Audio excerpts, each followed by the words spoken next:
Hi everybody, and on today's episodes of chords that I really love to use and that change my playing, I want to talk about the 4 chord today, specifically the minor 4 chord. So I'm sure those of you who have played piano for a little bit of time know what the minor 4 chord is, but for those who don't, let's say we're in the key of A.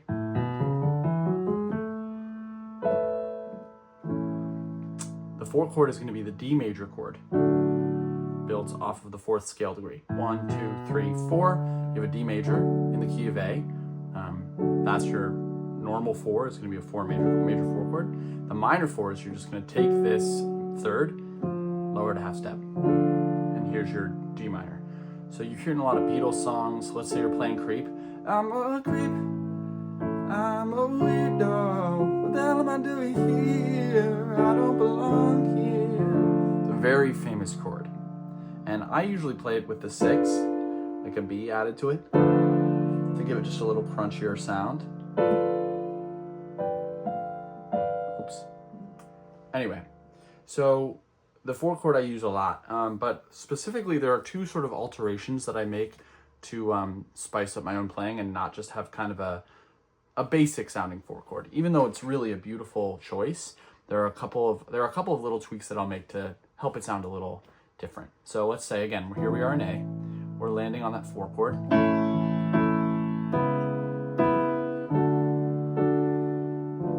And that's normally where I would go, but let's say I change it up. I go to that 3, to the major 4, and then instead of the minor 4, I can play the minor 4 with my right hand still, but instead of playing the D and the A in the left hand, one of the choices I'll make is I'll drop down, instead of a D and an A, I'll drop down a 5th to a G and a D. And it gives it this kind of sexier, like, flat 7 feel. Because again, flat 7, if we're in the key of A, the 7th note in the key of A is a G sharp.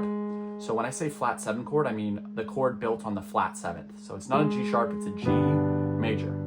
So if we land on this minor 6 shape in the right hand and we play a G and a D in the left, we get this really cool G9 sound that I'll resolve to 1. So just a slight difference there. So instead of a little more melancholy, this one to me sounds a little sexier, a little like more brazen. And I'll use that sometimes instead of the traditional minor 4.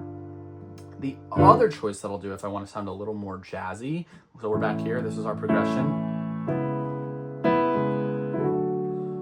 Instead of landing on this minor 4 again, I'll take my left hand and I'll raise it up a full step. So I'll play an E7 sus4 with that flat 9. Here's that beautiful flat 9, of course. It's the minor, but if you play that 7, so the flat 9 is basically normally in the key of E. This would be that regular 9 chord. Again, but you're flatting it here. Give it that really crunchy sound. And so that's another way that I'll end a phrase. Instead of that minor 4, you